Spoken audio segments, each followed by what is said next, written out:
सभापति महोदय, मंच पर आसीन हमारे मित्रगण, अतिथिगण तथा यहाँ पर उपस्थित समस्त मधेसी जन समुदाय,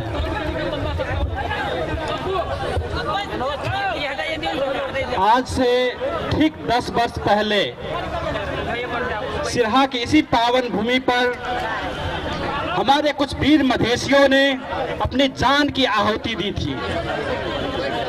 और वो आहुति इसलिए दी थी कि ताकि हम सर उठाकर जी सके, हम अधिकार संपन्न होकर जी सके। आज उसी वीर की याद में यहाँ पर सिरहा से जो शहादत दिए थे रमेश महतो, बेचन यादव, प्रमोद सादा, विजय साहनी, मोहम्मद अनीस लगायत के जो शहीदों ने अपनी बलिदानी दी थी, उसी को याद करते हुए यह 10वां बलिदानी दिवस हम आज मना रहे हैं। उन्हीं की याद में आज यह दिन समर्पित है।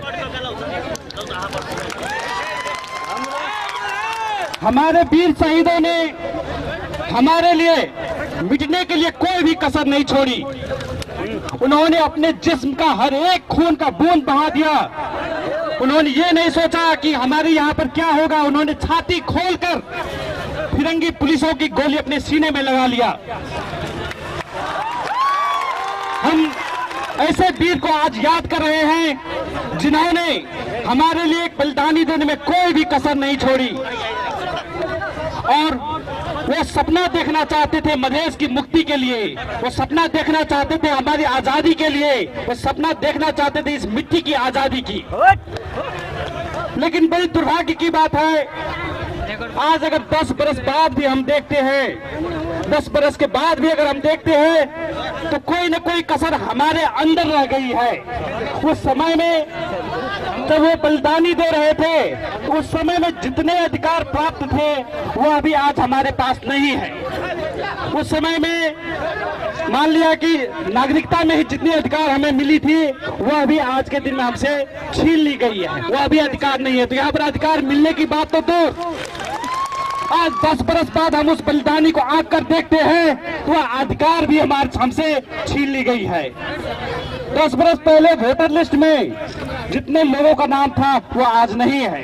बहुत सारे लोगों को वोटर लिस्ट से भी नाम हटा दिया गया, वो अधिकार भी हमसे छीन ली गई। 10 बरस पहले मधेश के गली गली में जितने सैनिक पुलिस नहीं थे, आज कहीं भी गली में जाइए वहां पर फिरंगी पुलिस मौजूद है, फिरंगी सेना मौजूद है, फिरंगी एपीएफ मौजूद है। क्योंकि जिस तरह से वीर मधेसी उस समय बलिदानी देने के लिए उठे, जिस तरह से वह वीरता प्रदर्शन किए, उसके खौफ से नेपाली शासक वर्ग मधेश के गली गली में अपना एपीएफ कैंप खड़ा करके बैठ गए ताकि हम पर वो शासन लाद सके, हम पर गुलामी लाद सके और हमें गुलाम बना सके। तो आज हम उसी को याद करते हुए कि हमने आखिर क्या पाया 10 बरस के बाद, हमारे शहीदों का सपना का क्या हुआ, क्या हमारे शहीदों ने इसीलिए बलिदानी दी थी, वो भी याद करने का यह दिन है आज। तो मैं आप सबसे ही पूछना चाहता हूँ, क्या हमारे शहीदों ने मधेश को 6 टुकड़ा में बांटकर खाने के लिए बलिदानी दी थी? तथापि उन्होंने मधेश को 6 टुकड़ा में बांटने के लिए बलिदानी नहीं दी थी। वे एक समृद्ध मधेश देखना चाहते थे, एक अखंड मधेश देखना चाहते थे। और हम सबका आज फर्ज बनता है कि मधेश को जो भी को तोड़ने की कोशिश करता है उनसे हमें प्रतिकार करें, उसका हम सामना करें और मधेश को एक अखंड देश के रूप में स्थापित करें।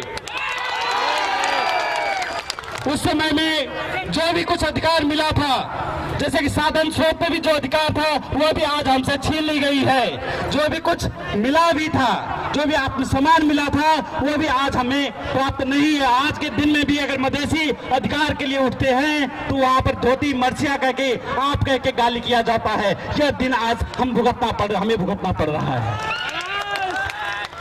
तो हम उन शहीदों को यही याद दिलाना चाहते हैं, उन शहीदों की यादों में यही कहना चाहते हैं कि हमारा फर्ज जो है, हम जनता का फर्ज अभी पूरा नहीं हुआ है।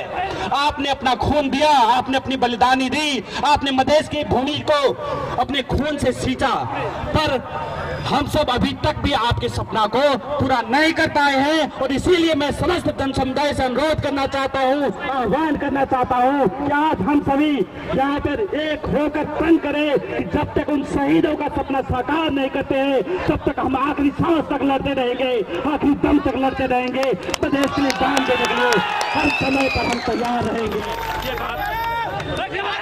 ये बात हम कहना चाहते हैं।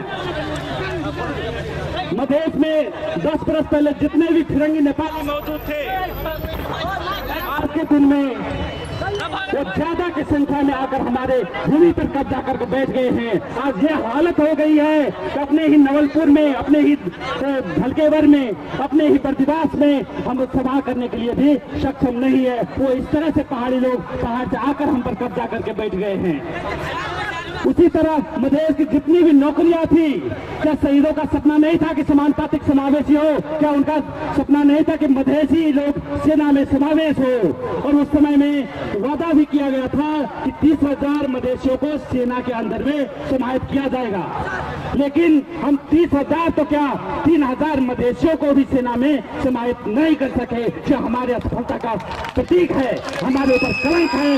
जो हम शहीदों का खून लेकर भी, शहीदों के खून के नाम पर राजनीति करके भी, शहीदों 54 शहीद के नाम पर 56 मंत्री बनकर भी उनके सपना को हम पूरा नहीं कर सके, वो हमें जिम्मेदारी आज लेना पड़ेगा।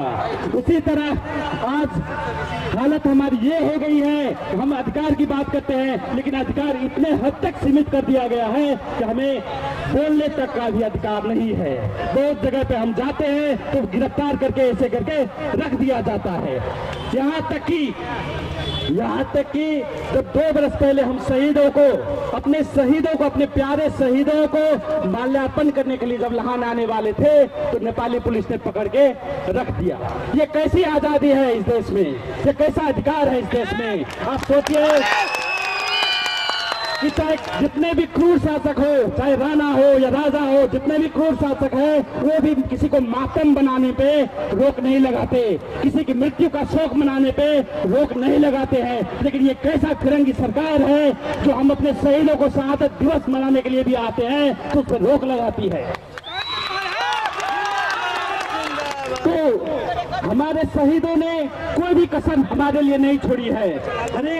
हर एक बलिदानी उन्होंने दी है, हर एक खून का बूंद उन्होंने बहाया है।